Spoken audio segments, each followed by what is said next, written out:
ได้เลยความช้ำอย่าเก็บเงินงำเอาไว้ให้ใจหมดมองขยายความช้ำเก็บไว้ทำไมเนื้อทองทิ้งมาเถิดน้องอย่าร้องไห้เสียน้ำตา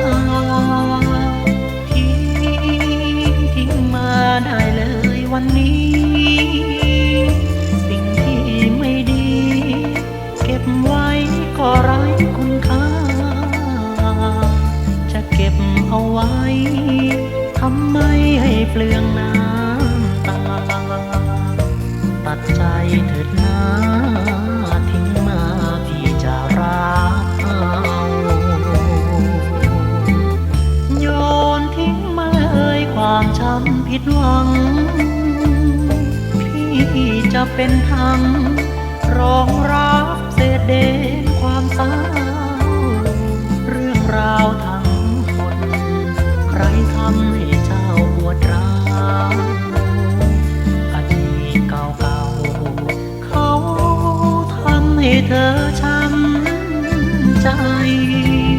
ทิ้งไปเรื่องร้ายบัดสี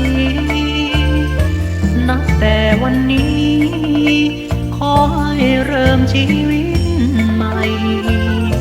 สิ่งที่ไม่ดีโยนมาพี่จะรับไว้ช่วยล้างข้าวใจต่อไปเราสองสุขสันต์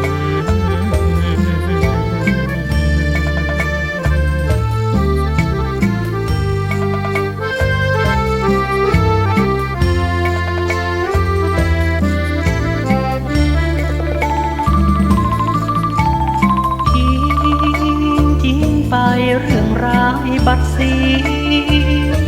นับแต่วันนี้